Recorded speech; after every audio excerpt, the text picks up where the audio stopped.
안녕하세요. 잘 지내시죠?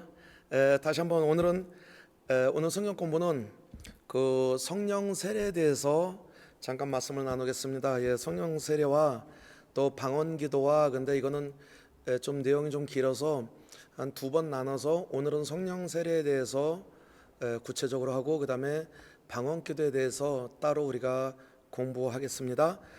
성령 세례, 우선 성령 세례 우리 사도행전 1장 1절에서 5절까지 말씀 나누겠습니다. 데오빌로여, 내가 먼저 쓴 글에는 무릇 예수께서 행하시며 가르치시기를 시작하신부터 그가 택하신 사도들에게 성령으로 명하시고 승천하신 날까지의 일을 기록하였노라. 그가 고난받으신 후에 또한 그들에게 확실한 많은 증거로 친히 살아계심을 나타내사 40일 동안 그들에게 보이시며 하나님 나라의 일을 말씀하시니라. 사도와 함께 모이사 그들에게 분부하여 이르시되 예루살렘을 떠나지 말고 내게서 들은 바 아버지께서 약속하신 것을 기다리라. 요한은 물로 세례를 베풀었으나 너희는 몇 날이 못되어 성령으로 세례를 받으리라 하셨느니라. 아멘. 여기까지 읽겠습니다. 성령으로 세례를 받으리라. 솔직히 저는 모태신앙입니다. 모태신앙인데 신학 공부하고 다 하면서 성령 세례라는 말을 솔직히 저는 들은 적이 없었습니다. 좀 부끄럽지만 성령 세례가 뭔지 몰랐어요. 제가 영적 세계에 대해서 너무 그때는 잘 몰랐었고, 근데 나중에 영적 세계를 성령 세례를 알게 되고 영적 세계를 저희가 좀 이해하면서 정말 이 카이로스 세계가 하나님의 영적 세계가 이렇게 중요하구나라는 것을 많이 깨닫고 또 능력 있는 삶을 우리가 살 수 있다는 것을 성령 세례를 통하여서 오는 거라는 것을 너무 많이 깨닫고 성경 말씀이 또 보이는 게 달랐고 그래서 그 성령 세례에 대해서 우리가 잠깐 같이 말씀을 나누고자 합니다. 예수님께서 이 세상에 오셔서 하나님의 사역을 이루셨습니다. 우리가 그 아담 때부터 이렇게 죄로부터 눌려 있었는데 예수님께서 오셔서 십자가에서 이 모든 것을 다 가져가셨죠. 예수님께서 십자가에서 정말 그 피값으로 이 모든 것을 다 치르시고 다시 부활하셔서 또 40일 후에 하늘에 오르셔서 보좌에 앉아 계십니다. 보좌에 앉으셨을 때 모든 것이 빌립보서 2장 9절에서 11절을 잠깐 보겠습니다. 빌립보서 2장 9절부터 말씀을 보면 이러므로 하나님이 그를 지극히 높여 모든 이름 위에 뛰어난 이름을 주사 하늘에 있는 자들과 땅에 있는 자들과 땅 아래에 있는 자들로 모든 무릎을 예수의 이름에 꿇게 하시고 모든 입으로 예수 그리스도를 주라 시인하여 하나님 아버지께 영광을 돌리게 하셨느니라. 아멘. 아멘. 이것이 뭐죠? 예수님께서 부활하시고 영광 받으신 것을 말씀하시는 거죠. 영광 받으셨습니다. 예수님의 이름이 거룩히 여김을 받으신 것을 말씀하고 계십니다.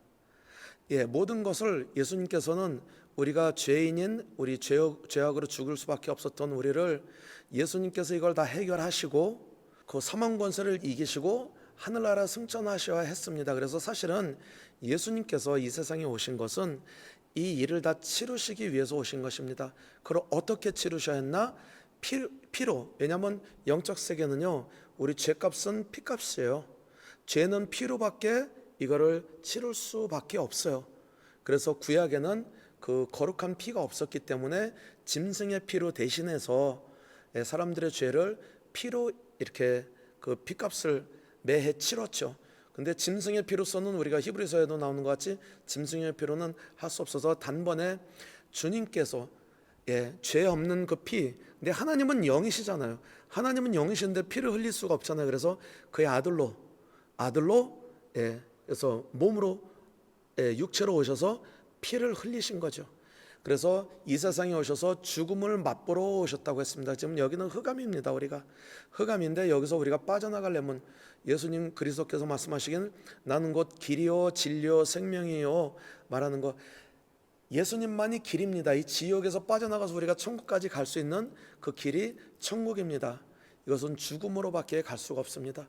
또 죽어야 피를 흘리기 때문에 예수님께서는 그래서 죽음을 맛보러 오셨다, 그런 말씀이 있습니다. 히브리서 2장 9절 말씀 보면, 오직 우리가 천사들보다 잠시 동안 못하게 하심을 입은 자 곧 죽음의 고난을 받으심으로 말미암아 영광과 존귀로 관을 쓰신 예수를 보니, 이를 행하심은 하나님의 은혜로 말미암아 모든 사람을 위하여 죽음을 맛보려 하심이라. 아멘. 예수님께서는 여기서 그냥 사람의 인간의 몸으로 오셨어요. 천사들보다 잠시 동안 못하게 하셨다 그랬어요. 이게 날아다니지도 못하고 이렇게 천사들 같이, 그게 뭐냐면 죽음을 맛보기 위해서. 그래서 예수님은 죽으러 오셨어요. 그래서 죽어서 죽으심으로 그 십자가에서 그 거룩한 피를 단번에 흘리시고 우리를 구원하여 주셨죠. 예수님께서는 하신 것이 제일 큰 목적 중에 하나는, 예수님께서 다시 모든 권세와 영광과 존귀를 다 가지고 하늘나라의 보좌에 앉아 계셔서 이 모든 세계를, 이 세상만이 아니라 하늘과 이 지옥에까지, 그리고 영적 세계 모든 세계를 통치하기 위해서 이 일을 하신 겁니다. 사망 권세를 이기시고 보좌에 앉으실 때 하늘과 땅과 땅 아래 지옥에 있는 모든 것들이 예수 그리스도의 이름으로, 이름 앞에 무릎 꿇었다고 했습니다. 그게 뭐냐면, 그 일이 일어나야 예수님께서는 그 보혜사 성령님, 아버지께서 보혜사 성령님을 보내주신다고 했습니다. 그게 제일 중요한 거지. 우리한테 그거를 보내주신 것입니다. 성도님들, 우리가 신앙생활을 하는 게, 우리는 승리된 삶을 살아야 합니다. 왜? 이 모든 일을 예수님께서 십자가에서 다 치러주시고 그 능력과 권세를 우리에게 주셨습니다. 그래서 우리는 그거를 가지고 승리된 삶을 사는 겁니다. 그래서 우리가 종교라는 것은 다른 종교나 전부 다 이렇게 빌고 그렇게 하지만, 우리 기독교에서도 그렇게 잘못할 때가 있어요. 우리 한국 역사로도 보면 옛날에 유교 사상이 있어서 우리 조상들이 빌었어요. 신이 있다는 거는 알고, 누군지는 몰랐지만 신이 있다는 거 알고 빌었습니다. 항상 해와 달과 별, 큰 폭포를 보고 빌고 큰 나무를 보고 빌었습니다. 그게 하나님인 줄 알고. 그러다가 나중에 이제 불교가 들어오니까 그 나무 대신 석가를 갖다 놓고서 빌었습니다. 불교에서는.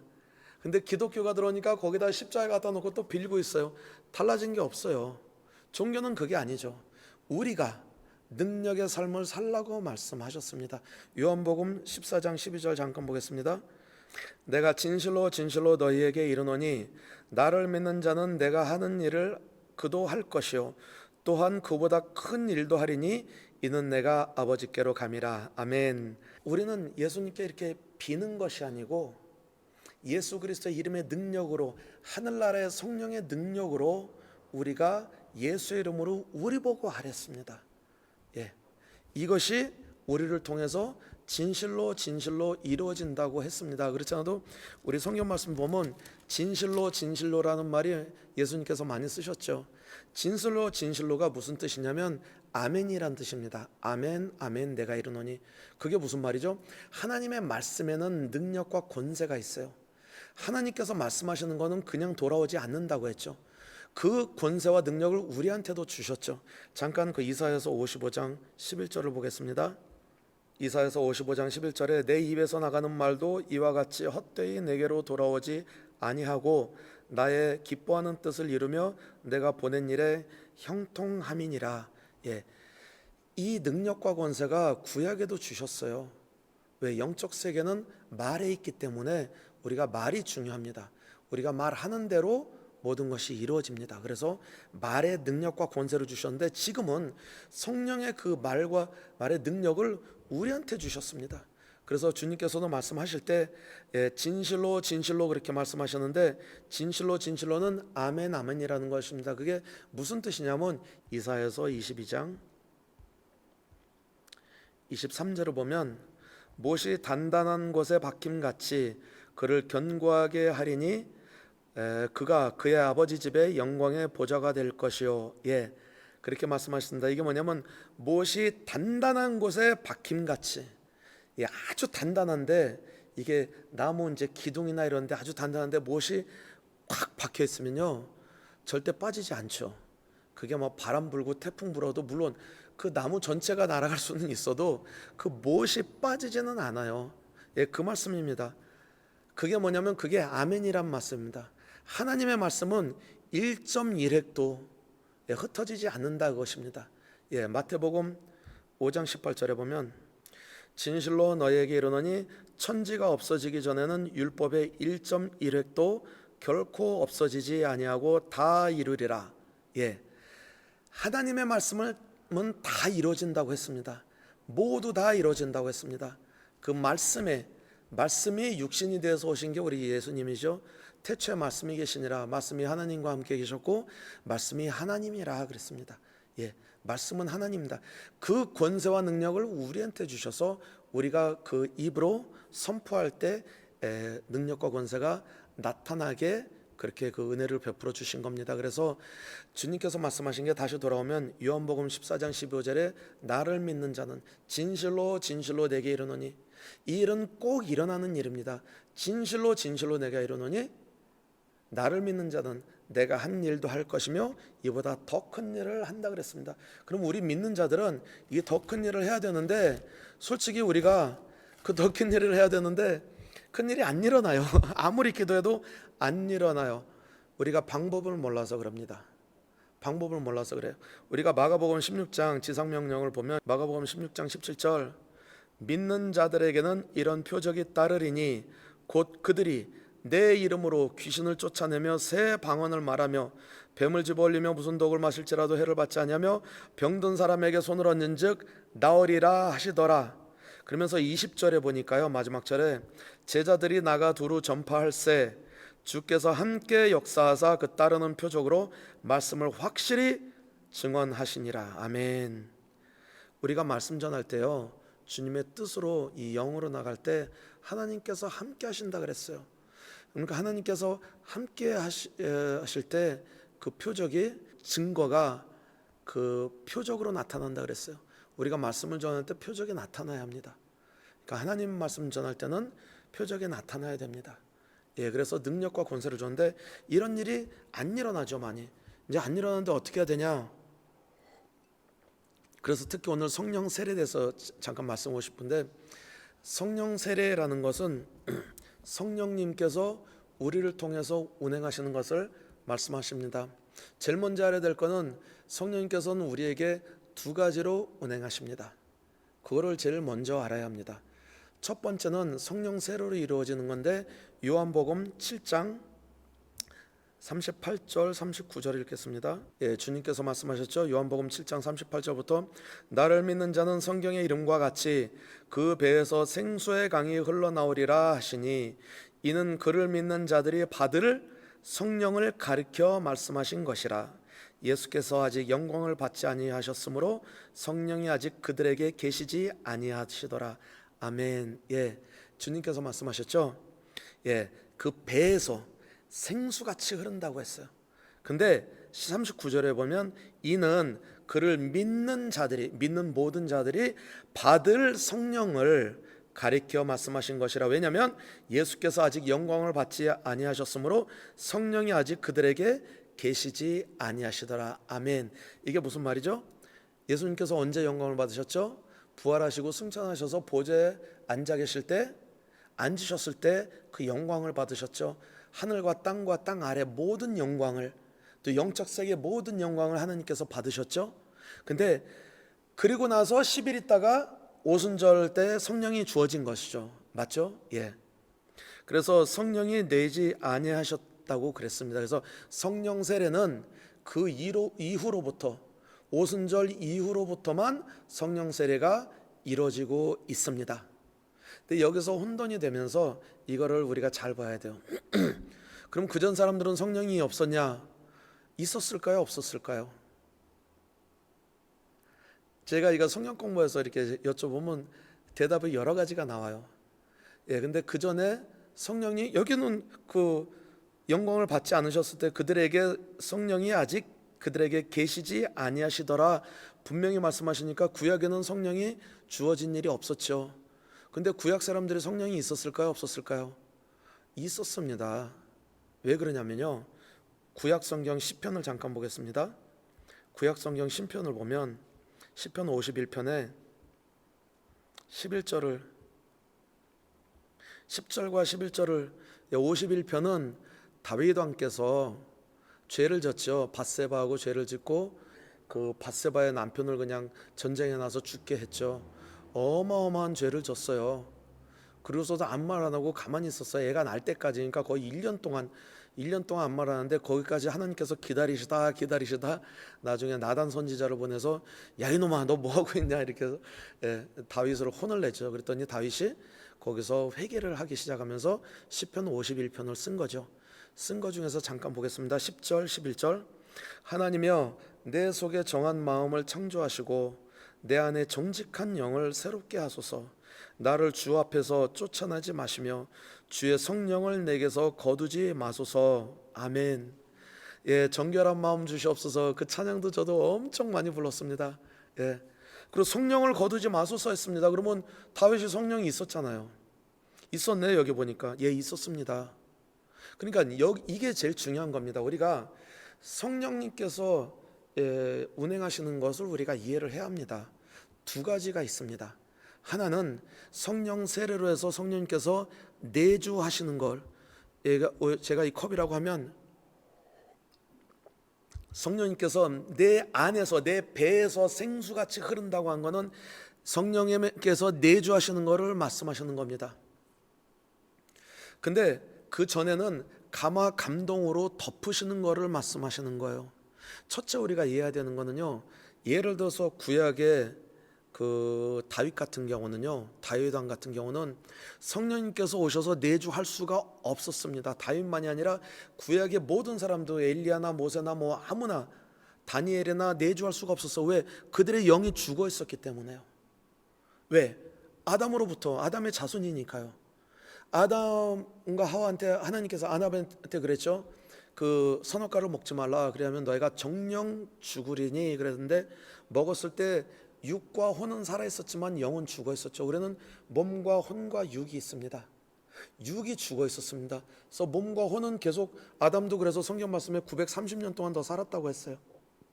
자녀들을 낳으며 살았다고 했어요. 그래서 구약 시대는요, 우리가 아담의 자손이기 때문에 영이 죽어서 계속, 지금도 사람들이 예수 안 믿는 사람 다 그 영이 죽어서 태어납니다.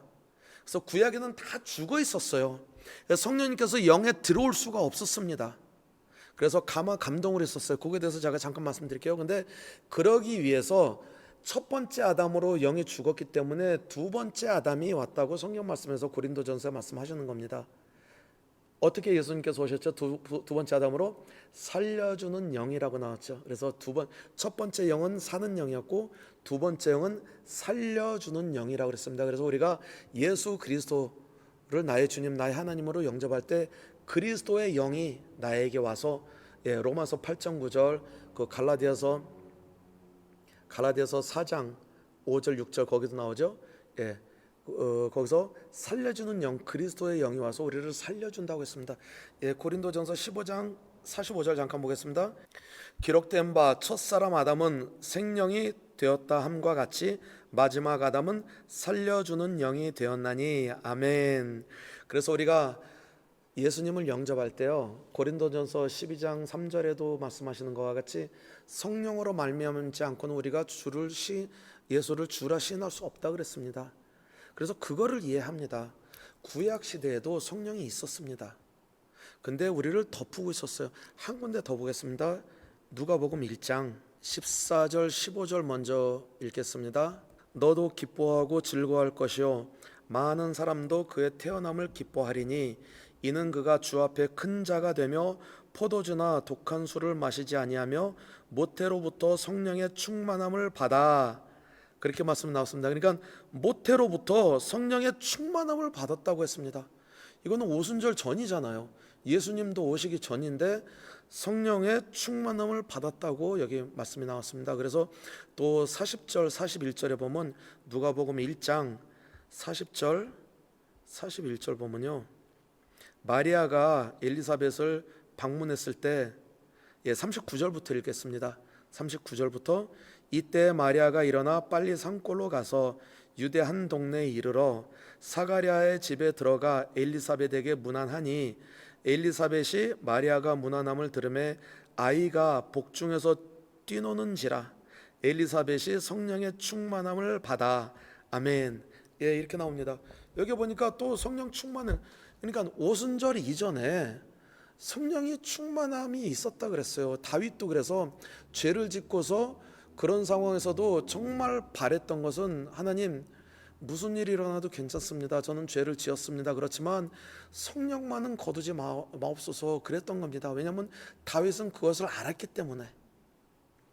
다윗은 딴 거는 다 괜찮지만 성령 없이는 살 수 없다. 나는 성령 없이 살 수 없습니다. 그래서 성령만은 거둬가지 마옵소서 그랬습니다. 그게 뭐냐면 구약에는 영이 죽어 있었기 때문에 성령님께서 덮으셨다 그랬어요. 감화 감동으로. 그게 뭐냐면 걷어갈 수도 있다는 거죠. 그게 누가복음 1장 35절을 보겠습니다. 누가복음 1장 35절.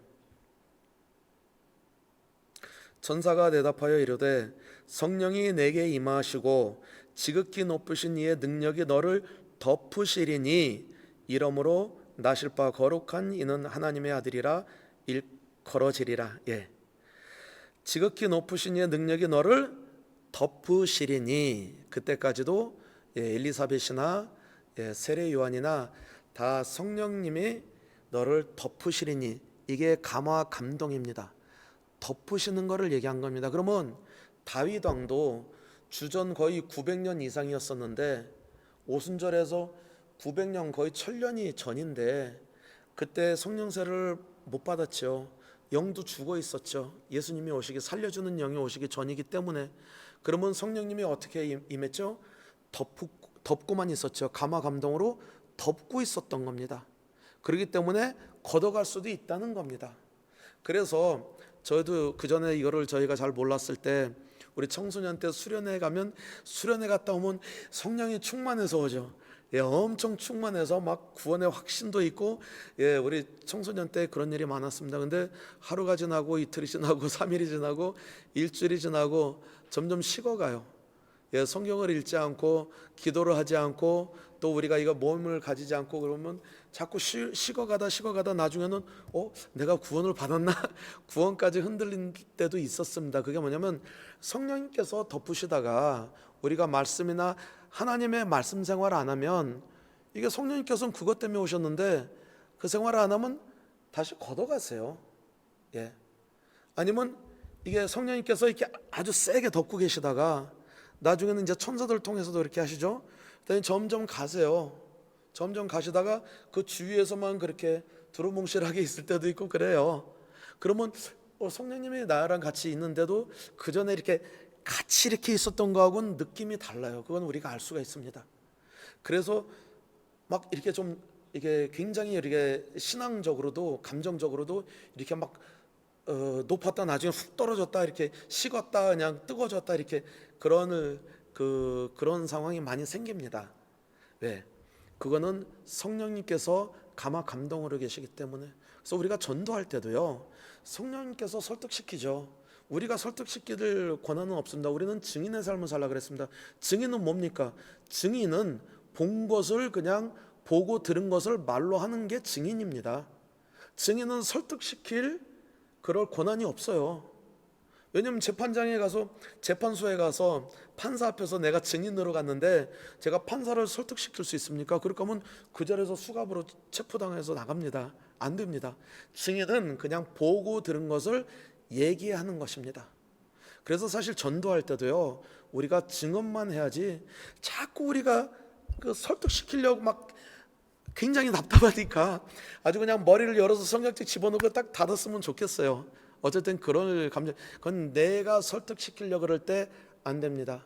그렇기 때문에 조심해야 돼요. 누구를 전도할 때, 특히 우리 지인들이나 가족들을 전도할 때는 내가 설득시키려고 하면 그거는 성령님께서 하시는 일인데, 내가 설득시키려고 하면 다투게 되고 싸우게 됩니다. 그래서 자꾸 싸워요. 다투기도 하고 전도는커녕 막 싸워요.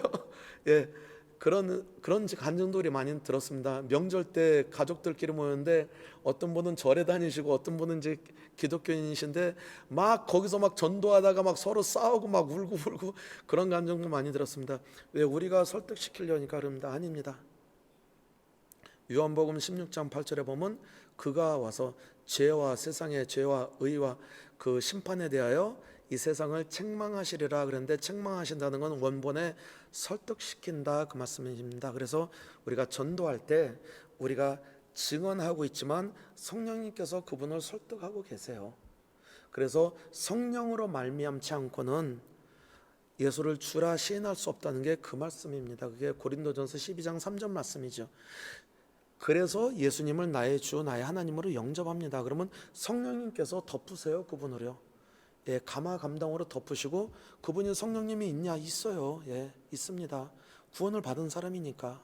그런데 성령 세례는 내주하는 겁니다. 내주하면 뭐가 다르냐? 내 안에서 생수같이 흐르는 거고, 또 히브리서 13장 5절에 그 간접적으로 나오는데 내가 결코 너를 버리지 아니하고 떠나지 않는다 그랬습니다. 성령이 내주한 사람들은 결코 떠나거나 버리지 않습니다. 예, 성경 말씀에 계속 계신, 왜? 내 안에 계시기 때문에, 내 영에 들어오셨기 때문에. 그래서 성령 세례가 중요한 겁니다. 그러니까 성령 세례를 받으실 때 성령님은 하늘나라의 능력으로 오셨습니다. 사도행전 1장 8절에 오직 성령이 너에게 마시면 너희가 권능을 받고 예루살렘과 유다와 사마리아 땅끝까지 이르러 내 증인이 되리라. 우리가 권능을, 하늘나라의 권능을 받는다고 했습니다. 그래서 성령님은요 하늘나라의 권능으로 오셨습니다. 우리에게 권능을 주셨습니다. 왜? 권세는 우리가 이미 있었기 때문에. 영접하는 자, 곧 그 이름을 믿는 자들에게는 하나님의 자녀가 되는 권세를 주셨으니, 권세는 뭡니까? 우리의 정체죠. 하나님의 자녀. 예, 하나님의 자녀, 아들. 그 권세. 근데 아들이 권능이 없으면 어떻게 되죠? 능력이 없죠. 그래서 우리가 아들들은 능력, 하늘나라의 권능을 받아야 합니다. 그래서 성령 세례를 받아서 그 성령 세례의 권능으로 우리가 승리된 삶을 살아야 합니다. 그래서 하나님의 자녀들은 권세와 능력이 같이 와야 됩니다. 권세는 예수 이름을 영접할 때 요한복음 1장 12절 권세를 주셨나니. 근데 하나님의 자녀들이요, 저도 그랬고, 권세는 있었는데 권능이 없었습니다. 그게 뭐냐면 마치 경찰이 나라에서 우리에게 권세를 주면서 그거 경찰복을 줘요. 그러면 대한민국 경찰이라고 써서 이렇게 다니죠. 근데 도둑들이 많이 오면, 깡패들이 많이 오면 어떡하죠? 권능을 써야죠. 총을 써야 되는데 그게 권능이죠. 그러면 그리스도인들이, 하나님의 자녀들이 권세는 있는데 권능이 없을 때는 그와 마찬가지입니다. 그래서 많이 당하기도 해요. 영적 전쟁에서도 많이 당하고 눌리고, 예, 모든 질병도 많이 앓고. 질병이 다악이라는 건 아닙니다. 근데 질병도 앓고 눌림 당하고 아무리 기도해도 안 돼요. 권세는 있는데 권능이 없어서 그런 겁니다. 그게 성령 세례를 통해서 권능이 오는 겁니다. 예, 그래서 성령 세례가 제일 중요한, 우리 기독교인들한테는 제일 먼저 우리가 성장하기 위해서, 또 우리가 승리된 삶을 살기 위해서, 예수님께서 우리가 세상에 너희는 두려워하지 말라, 내가 세상을 이겼노라, 그리고 그 이긴 권세와 능력을 우리한테 주셨다고 했습니다. 우리가 그래서 그 권능으로 살아야 합니다. 구약 시대는요, 우리가 영이 죽었으니까 어떻게 할 수가 없었습니다. 예를 들어서 시편 121편에 보면 재밌는 말씀이 나옵니다. 시편 121편 1절, 내가 산을 향하여 눈을 들리라, 나의 도움이 어디서 올까. 예, 아주 좋은 말씀입니다. 근데 이 말씀을 잠깐 묵상하면요, 내가 산을 향하여 눈을 들이라, 내가 산을 향하여 눈을 들어요. 예, 내 도움이 어디서 올까? 하나님, 어디서 내 도움이 옵니까? 이렇게 찾았어야 됩니다. 왜? 구약에선 내 영이 죽었기 때문에, 성령의 임재가 없었기 때문에 우리한테. 물론 그 특별한 엘리야나 다윗이나 그런 분들은 정말 특별하게 하나님께서 쓰신 분들에서 그나마 성령의 감화 감동으로 성령께서 덮으셔서 그 능력된 삶을 살았어요. 근데 나머지 사람들은 어떻게 살았습니까? 그냥 내가 산을 향해서 눈을 들리라, 내 도움이 어디서 올꼬, 그렇게 살았습니다. 근데 지금은 어떻게 살아요? 지금도 이렇게 살아야 될까? 아니죠.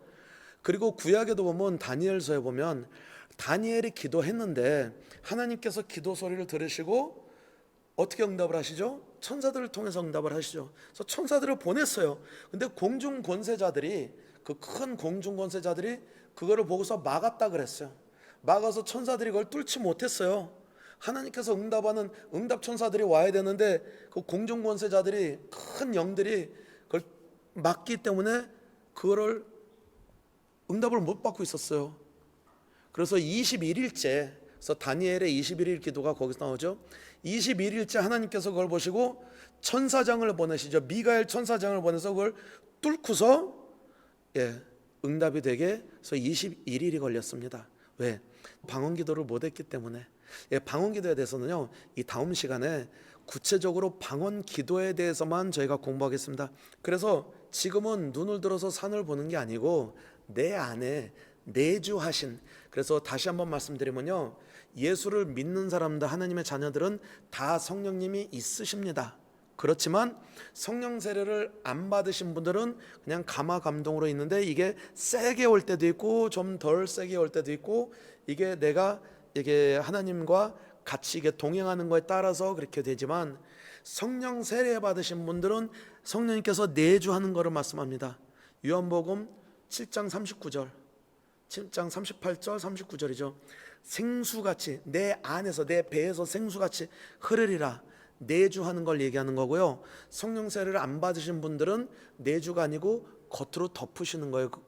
그렇기 때문에 어쩔 때는 뭐 기도도 안 하고 그냥 말씀도 안 나누고 있으면, 교회도 안 가고 그러면 이게 멀리 떠나가십니다. 아주 떠나가시는 건 아니에요. 하나님의 자녀이시기 때문에 구원하고는 상관없습니다. 그렇지만 감화 감동이 강할 때가 있고 덜 강할 때가 있습니다. 그래서 이게 좀 많이 이게 순환이 있죠.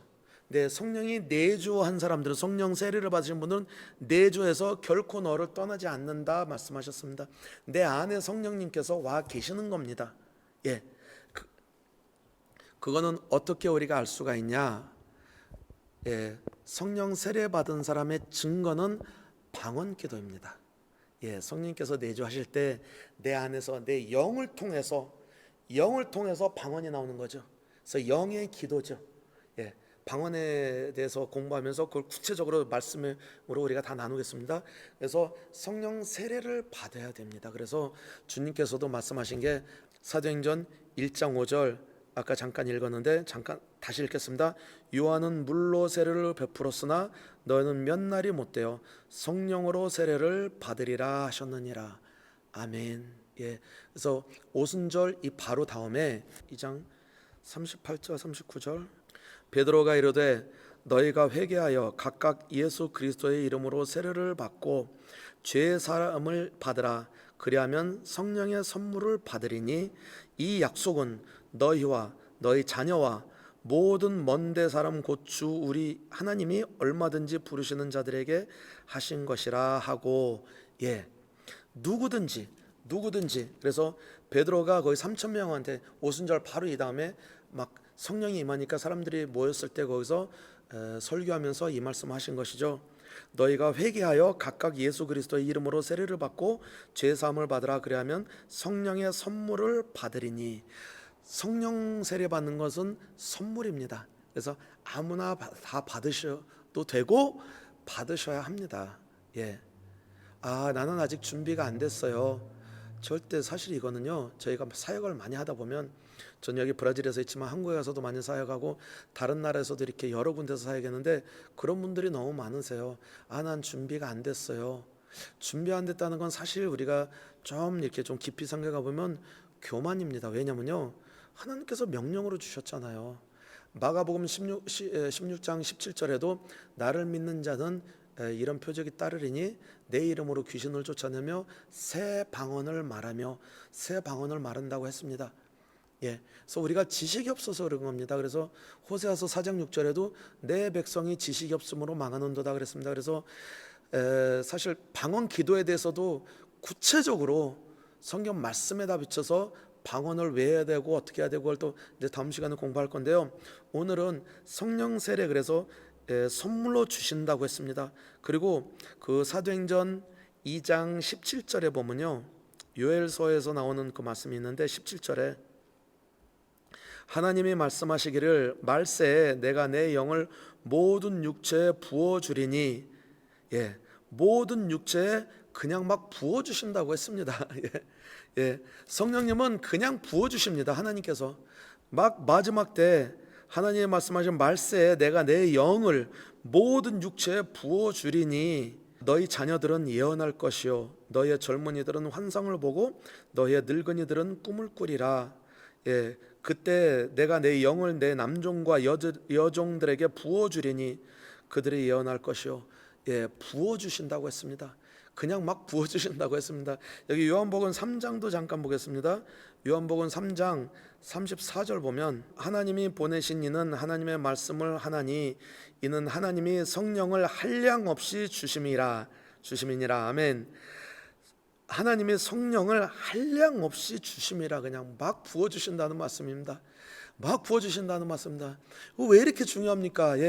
성령의 세례를 받으라고. 그래서 얼마나 중요하면 주님께서 승천하시기 바로 전에 신신당부하신 게 너희들은 요한은 그 물로 세례를 베풀었으나 너희는 성령으로 세례를 받는다는 게 성령의 하늘나라의 그 권능을 받아라 그 말입니다. 하늘나라의 권능을 받아야 이 세상에 우리가 승리된 삶을 살 수 있습니다. 여기 세상은 흑암입니다.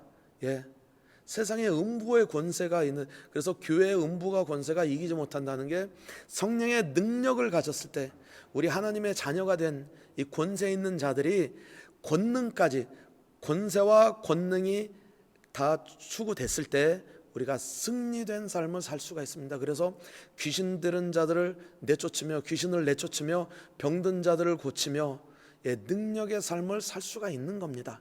그거를 말씀하시는 겁니다. 그래서 마지막 때에 그냥 후히 부어주시리니 그렇게 말씀했습니다. 그래서 우리는 다 받아야 합니다. 그래서 예수님께서 성령 세례를 받으라, 마지막 때에 올라가시기 바로 직전에, 그래서 예루살렘이 있어라, 너는 능력을 받아야 된다, 그 말씀입니다. 한 군데만 더 보겠습니다.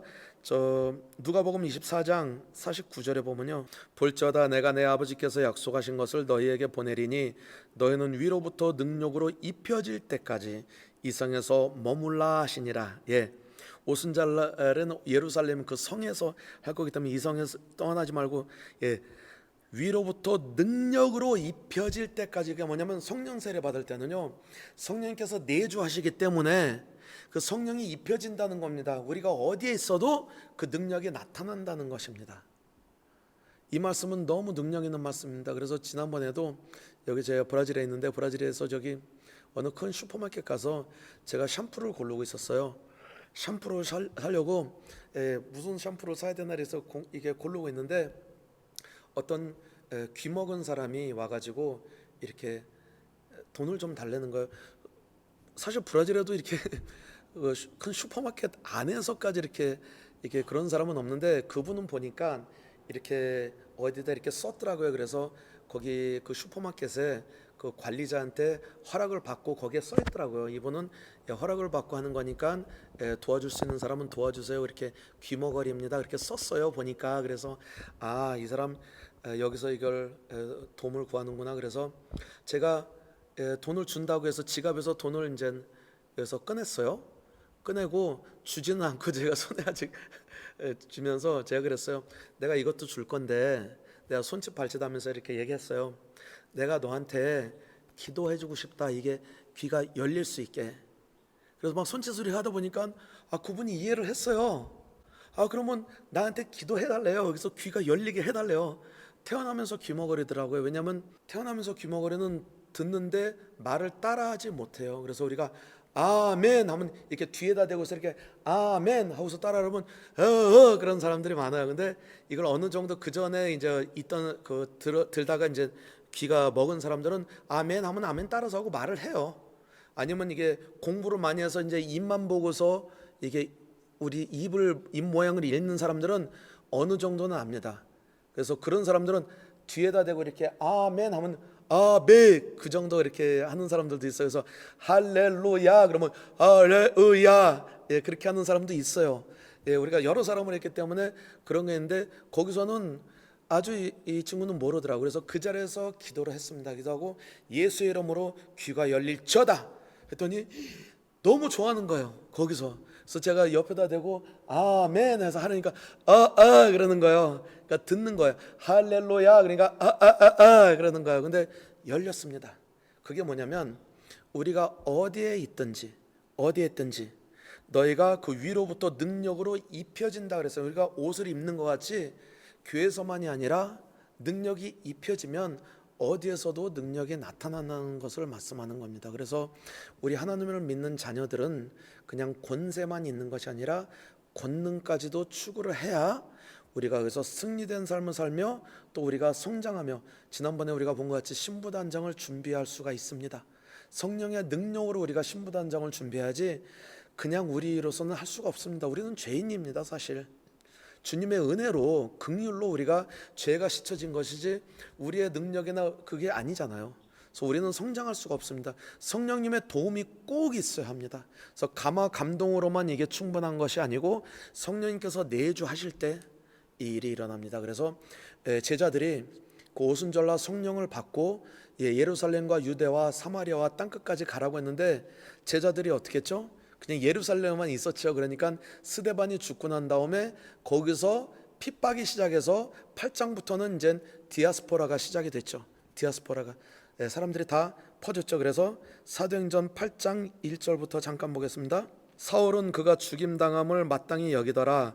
그날에 예루살렘에 있는 교회에 큰 박해가 있어 사도 외에는 다 유대와 사마리아 모든 땅으로 흩어지니라. 경건한 사람들이 스데반을 장사하고 위하여 크게 울더라. 사울이 교회를 잔멸할세 각 집에 들어가 남녀를 끌어다가 옥에 넘기니라. 그 흩어진 사람들이 두루 다니며 복음의 말씀을 전할세 빌립이 사마리아 성에 내려가 그리스도를 백성에게 전하니 무리가 빌립의 말도 듣고 행하는 표적도 보고 한 마음으로 그가 하는 말을 따르더라. 7절이요. 많은 사람에게 붙었던 더러운 귀신들이 크게 소리 지르며 나가고 또 많은 중풍병자와 못 걷는 사람이 나으니 그 성에 큰 기쁨이 있더라. 아멘. 예, 사마리아 지방에 가서 전도를 할 때 어떻게 전도했죠? 그냥 가서 막 귀신 내쫓고 병자를 고쳤습니다. 예, 이게 제일 쉬운 방법입니다. 저희도 그래서 여러 군데 브라질에서 거의 안 가본 데가 없어요. 브라질 엄청 넓은 땅인데 안 가본 동서남북으로 많이 다녔고 또 다른 나라도 가서 이렇게 전하는데 가서 딴 거 할 거 없습니다. 아프리카에 저희 가서도 선교할 때도 그냥 가서 아픈 사람이 그래서 기도하다가 어떤 휠체어에 있는 사람이 일어나니까 그 다음부터 사람들이 몰려들이는데요. 전도하기 쉽습니다. 예, 멕시코에 가서도 이렇게 하는데 사실 어느 교회들이 있었는데 좀 잘 안 믿더라고요. 그쪽에서는. 근데 거기서 그 휠체어 타인 아이가 일어나니까 그 다음에는 그 도시의 그 시장님이 오셔서 해달라고 해서 그 간증도 제가 여러 번 한 것도 있고 아픈 사람을 병자를 고칠 때 그 성에 큰 기쁨이 있더라. 이게 어떻게 일어납니까? 성령의 능력이 우리에게 임할 때 이 권능이 나타나게 됩니다. 예, 그래서 여기서 막 전하니까 그래서 중요한 거는 성령 세례에 대해서 우리가 계속 얘기하는 거죠. 중요한 거는 그렇게 하다 보니까 이제 마술사 시몬이라는 사람도 예수님을 영접하고 다 세례를 받았어요. 그러니까 그 소식이 사마리아에서 예루살렘까지 퍼졌어요. 그러니까 예루살렘에 사도들 빼고 다 갔다 그랬으니까 사도들이 그 소식을 듣고 사도들이 베드로와 요한이 내려가서 성령 세례한 그것이 여기에 나옵니다. 그게 뭐냐면요. 사도들이 거기에 있다가 그때만 해도 사도들이 해야 할 일이 따로 있었습니다. 그게 성령 세례를 하는 겁니다. 지금 뭐 신사도니 뭐니 해가지고 여러 가지 그 말이 많은데 우리는 성경 말씀대로 합니다. 성경 말씀대로 해야 됩니다. 사도적인 사역이 뭐냐면 성령 세례를 하는 것을 사도적인 일을 얘기하는 겁니다. 그래서 베드로와 요한과 그 제자들과 바울은 사도적인 사역을 했습니다. 뭐냐면 복음을 전하고 귀신을 내쫓고 병자를 고치고 또 성령 세례를 베푸는 사람들을 사도적인 사역을 한다 이겁니다. 예, 그냥 이름으로만 사도 그러는 게 아닙니다. 사실 그래서 사실 저희 교회도 사도적인 교회라고 그렇게 했어요. 이렇게 열방 교회인데 왜 그러냐면 이 일을 우리가 마지막 때 특히 신부단장에 의해서 사도행전의 말씀을 계속 해야 되기 때문에 우리의 명령을 따라야 되기 때문에 사도적인 일입니다. 예. 근데 우리가 뭐 누구는 사도다 이렇게 부르는 것은 아닙니다. 그냥 그렇지만 사도적인 것은 그래서 14절부터 보니까 예루살렘에 있는 사도들이 사마리아도 하나님의 말씀을 받았다 함을 듣고 베드로와 요한을 보내매 그들이 내려가서 그들을 위하여 성령 받기를 기도하니 이는 아직 한 사람에게도 성령 내리신 일이 없고 오직 주 예수의 이름으로 세례만 받을 뿐이더라. 이에 두 사도가 그들에게 안수함에 성령을 받는지라. 아멘. 예, 여기 너무 정확하게 나오죠. 예, 다들 믿고 물 세례까지만 받았습니다. 근데 이때까지는 빌립이 사도가 아니었기 때문에 그 성령 세례를 할 권한이 없었어요. 그래서 예루살렘에 있던 베드로와 요한이 거기에 내려가서 그들은 다 그 세례까지 받았는데 한 사람에게 성령 내리신 일이 없어서 그들이 안수함에 성령을 받는지라. 아멘. 그래서 성령 세례는요 안수할 때도 받습니다. 그래서 저희가 사역할 때도 가서 이렇게 안수하면 성령 세례 받습니다. 근데 성령 세례 받았다는 증거가 뭐죠? 성령 세례 받았다는 증거는 우리가 방언을 하는 겁니다. 그래서 그걸 말씀을 통해서 우리가 보겠습니다. 사도행전 10장에 보면 베드로가 고넬료 집에 가서 전도하는 것이 나옵니다. 근데 고넬료는 이방인이었습니다. 그때까지만 해도 이방인은 이렇게 전도하지 않았는데 그 사도행전 10장에 보면 하늘에서 그 짐승 부정한 짐승들이 와서 그거 먹으라 하면서 주님께서 그거를 말씀하셨죠. 그래서 베드로는 그것을 깨닫고 고넬료 집에 그 제자들하고 가서 말씀을 전하는 것이 나옵니다. 네, 전하다가 44절부터 제가 읽겠습니다. 사도행전 10장 44절 보니까 베드로가 이 말을 할 때에 성령이 말씀 듣는 모든 사람에게 내려오시니 베드로와 함께 온 할례 받은 신자들이 이방인들에게도 성령 부어 주심을 말미암아 놀라니 이는 방언을 말하며 하나님 높임을 들음이러라. 아멘. 예. 무슨 일이 일어났죠? 베드로가 계속 이렇게 말씀을 전하고 있을 때 성령이 듣는 모든 사람에게 내려오셨다고 했습니다. 그러니까 베드로와 함께 간 할례 받은 신자들이 그 이방인들이 고넬료 집에 있던 이방인들이 성령 부어 주심을 말미암아 놀랐다 그랬습니다. 성령 부어 주시는 것을 어떻게 알았죠? 6절에 보니까 이는 방언을 말하며 하나님 높임을 들음이러라. 아멘. 그게 뭐냐면 베드로가 말씀을 전할 때 성령이 임해서 그들이 방언하기를 시작한 거야. 갑자기. 그러니까 베드로의 제자들이 거기 옆에 있다가 이 사람들은 이방 사람들인데 같은 성령이 부어주시고 성령 세례를 받았다고 해서 놀랬다 그랬어요. 왜? 성령 세례가 그들에게 임했기 때문에. 왜? 방언을 하는 것을 들었기 때문에 이방인이지만 이 사람들도 우리와 같은 성령을 받았다 해서 놀란 것입니다. 예, 저희 사역할 때도 가끔 그런 일이 일어나요.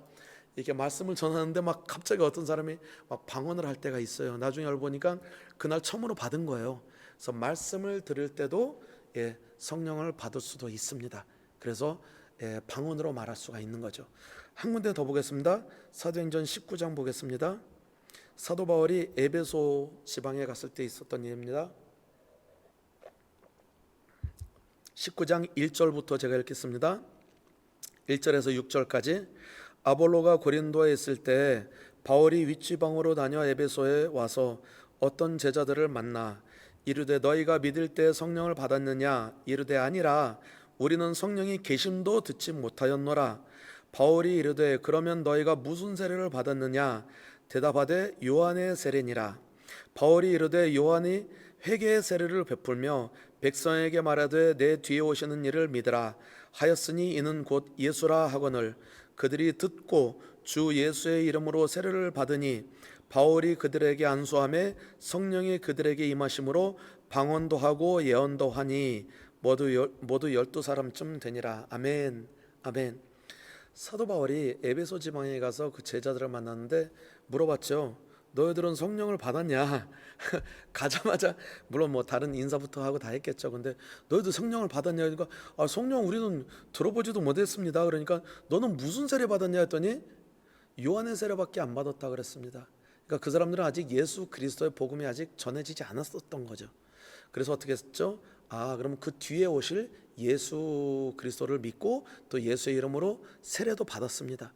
그리고 나서 바울이 안수함에 그들에게 성령이 임함으로 방언도 하고 예언도 하니라 그렇게 나왔습니다. 여기 보면요, 이 세 가지 세례가 나오죠. 사실은요, 성경 말씀에 세 가지 세례가 있습니다. 하나는 요한의 세례. 요한의 세례는 구약의 세례입니다. 이거는 회개의 세례예요. 그래서 그 사절에도 그러죠. 바울이 이르되 요한이 회개의 세례를 베풀며, 구약에는 아직 율법으로 구원을 받았어야 되기 때문에 율법으로 보고 율법 앞에 하나님 나는 죄인입니다 그랬을 때 회개하는 세례를 받았죠. 죄인들이 받는 회개하는 세례. 예수님께서 십자가에 아직 돌아가시지 않았기 때문에 그래서 율법으로는 내가 죄인입니다. 그런 사람들은 회개 세례를 주면서 구원을 받았죠. 그러니까 구약에는 율법을 섬기라고 했지만 섬길 수가 없었던 겁니다. 죄인이 어떻게 율법을 다 지킵니다. 그러니까 지키지 못하니까 하나님 나는 죄인입니다. 그것을 인정할 때 구원을 받았던 거죠. 그래서 회개 세례를 받았던 거죠. 사실 그래서 바리새인들이 천국에 못 들어간 게, 바리새인들은 그래서 아니요 나는 다 지키고 있습니다. 율법 다 지킵니다. 11조도 합니다. 다 합니다. 나는 죄가 없습니다. 그래서 구원을 못 받은 거죠. 그러니까 예수님께서 보시고 이 한심한 사람들아, 율법은 다 지키는 것보다 율법 아래, 하나님의 법 아래 네가 죄인이라는 것을 인정해야 구원을 받는다. 근데 바리새인들이 그거를 이해를 못했죠. 그래서 나중에 예수님이 뭐라고 말씀하시죠? 너는 구약의 율법에 살인하지 말라 하였으나 내가 온 것은 율법을 완성시키러 온 것이다. 왜냐하면 살인 생각만 해도, 간음하지 말라 그랬는데 간음 생각만 해도 이미 죄를 졌다고 했습니다. 그게 무슨 말씀입니까? 너는 죄인이라는 것을 깨닫고 인정해라 이것이죠. 쉽게 얘기하면 그전에는 그물로 이거 물고기를 잡았는데 그 그물이 이렇게 구멍이 크니까 그 사이로 빠져나가는 거예요. 그러니까 그물을 그냥 막아버린 거나 마찬가지입니다. 그게 뭐냐면 너는 나갈 데가 없다. 넌 죄인이다. 죄인이란 거를 인정해라. 근데 그거를 깨닫지 못하고 계속 우리는 다 지켰습니다. 다 지켰습니다. 그랬었죠. 그래서 그 요한의 세례는 그 회개의 세례였습니다. 그래서 나중에는 예수님께서 오신 세례를, 그래서 예수 그리스도 이름으로 세례를 받으니 5절에 보니까 다시 예수님의 세례. 그래서 사실 세례는요 굉장히 중요합니다. 세례 받아야 합니다. 세례는 무엇을 의미하냐면 구원을 받기 위해서가 아니고, 또 어떤 사람들은 내가 준비가 안 됐다 그런 사람도 있습니다. 아니에요. 우리는 정체를, 우리 믿는 사람들은 하나님 앞에 믿는다는 정체를 바꾸는 순종입니다. 이거는 하나의 그 표어예요. 비유로 말씀하신 거죠. 우리가 기호입니다. 기호. 그래서 하나님께서 우리 교회들에게 하신 명령이 성찬 예식과 세례식은 꼭 해야 합니다. 예수님께서 십자가에서 피를 흘리시고 그 몸을 우리를 위해서 상하시고 찔리심 받은 것 같이 우리가 그거를 성찬식을 거해야 되고, 세례식은 우리의 정체성을 바꾸는 겁니다. 세례에서 구원받는 거 아닙니다. 구원받은 사람들이 세례를 받는 겁니다. 왜냐하면 구원받기 위해서라면 예수님께서도 세례 받으셨잖아요. 예수님은 왜 세례를 받으셨습니까? 하나님이신데, 그게 뭐냐면 정체를 바꿔. 로마서 6장 다시 나중에 한번 읽어보시면요, 우리 세례는 물에 들어갈 때 그 옛사람을 장사 지내는 거라고 말씀에 나옵니다. 옛사람을 장사 지내고 다시 물에서 새로운 피조물로 주님과 연합하는 것을 우리가 상징하는 겁니다. 그래서 세례는, 그래서 예수님께서도 왜 세례를 받으셨냐면 나사렛 청년이라는 그 정체, 요셉과 마리아의 자녀라는 그 목수의 아들이라는 정체성을, 왜 하나님이시기 때문에 그 정체성, 그때까지는 나사렛 청년, 목수의 아들, 요셉과 마리아의 아들이라는 것만 있었잖아요. 그 정체를 그 정체성을 묻어버린 것, 장사 지낸 겁니다. 이제부터는 그것이 아니다. 나는 요셉과 마리아 아들이 아니고, 나는 목수가 아니고 목수의 아들도 아니고 나사렛 청년만이 아니고 나는 하나님이라는 것을 그때 다시 새로운 정체성으로 나온 거죠. 그러니까 하늘 문이 열리며 증거를 했죠. 이는 내 사랑하는 아들이니 내가 이를 위하여 기뻐하노라. 하나님의 아들입니다. 그래서 목수의 아들이었던 정체성을 버리고 하나님의 아들로 다시 나타나신 것이 세례식입니다. 그래서 우리는 옛날에 죄만 짓던, 우리가 죄인이었던 내 옛것을 장사 지내고 다시 무리에서 새로운 피조물로 하나님의 자녀로 다시 여기서 정체성을 바꾸며 주님과 연합하는 것을 상징하는 겁니다. 그래서 세례가 엄청 중요한 겁니다. 물론 물세례 안 받으면 구원 못 받냐? 아닙니다. 예수님 옆에 강도는 세례 받을 시간도 없었어요. 근데 여기서 우리가 승리된 삶을 살고자 하면 나중에 우리가 그 애굽에 있다가 광야에서 가나안 땅에 들어가는 거 영적 세계 우리 그걸 비춰서 우리 그 공부도 할 겁니다. 그래서 가나안 땅에 광야에서만 있지 말고 광야에서만 고생하시지 마시고 광야를 거쳐서 가나안 땅으로 들어가려면 하나님의 말씀을 순종해야 합니다. 그래서 성령의 능력도 받고 세례도 꼭 안 받으셨으면 받으시고요. 가능하면 물론 제가 다 잘못됐다는 거 아니고 가능하면 침례를 해야 됩니다. 성경 말씀 오리지널은 밥티소라는 그 헬라어로 물에 잠수하는 것을 얘기하는 겁니다. 그래서 거기서 다시 정체성을 바꾸는 거죠. 그래서 우리가 세례를 꼭 받아야 합니다. 그리고 또 세 번째 세례는, 그러니까 첫 번째는 요한의 회개 세례, 그리고 그건 지금은 없습니다. 지금 할 필요 없습니다. 지금은 예수 그리스도의 이름으로 세례, 아버지와 아들과 성령의 이름으로 세례를 받고, 지금은 또 성령 세례. 여기서 성령 세례를 우리가 말씀을 나누고 있죠. 그래서 안수함에 성령이 와서 그들이 방언도 하고 예언도 하니 그렇게 말씀했습니다. 그래서 성령님께서 내주하는 걸 다시 한번 요약하겠습니다. 예수 믿는 사람들은 성령이 다 있습니다. 다 있습니다. 예수 그리스도 성령으로 말미암지 않고는 예수를 주라 시인할 수가 없습니다. 그래서 성령의 감동이 있고 성령님께서 덮으시리니가 있고 성령님께서 내주하는 게 있습니다. 이게 성령 세례입니다. 그래서 내주했다는 증거는 방언으로 나오는 겁니다. 그래서 다음 시간에 바로 다음 시간에는 방언에 대해서 우리가 방언에 대해서 이해를 합니다. 여러 가지 방언이 있습니다. 그래서 그걸 분간하지 못하면 다 섞어서 하다 보면 이게 방언을 왜 해야 되는지 알아듣지도 못하고 이게 뭔지 사탄 방언인가 그냥 방언인가 내가 제대로 하고 있나 방언을 하는데도 알아듣지도 못하는데 왜 해야 되나 그런 여러 가지 질문이 있습니다. 그리고 또 어떤 데는 저도 솔직히 어떤 교회에서 방언한다는 것 때문에 교회에서 쫓겨난 적도 있어요. 그분들이 너무 몰라서 그러는 겁니다. 그러니까 그런 거 우리가 뭐 비판하거나 그게 아니고 성경 말씀대로 우리가 살아가야 되기 때문에 방언에 대해서 그 중요성에 대해서 다음 시간에 또 우리가 공부하겠습니다. 근데 오늘은 성령 세례에 대해서 성령의 내주하시는 것, 내 배에서 생수같이 흐른다는 것, 그 차이점을 꼭 이해하시고 성령님께서 내주하셔서 생수같이 흐르는 것을 우리가 체험을 해야 됩니다. 그래서 다음 시간에도 어떻게 그거를 구체적으로 방언 기도를 통해서 하는 건지 다시 한번 다음 시간에 또 말씀을 나누겠습니다. 오늘은 여기까지만 하겠습니다. 감사합니다. 주님의 평안과 은혜로 축복합니다. 다음에 또 만나겠습니다.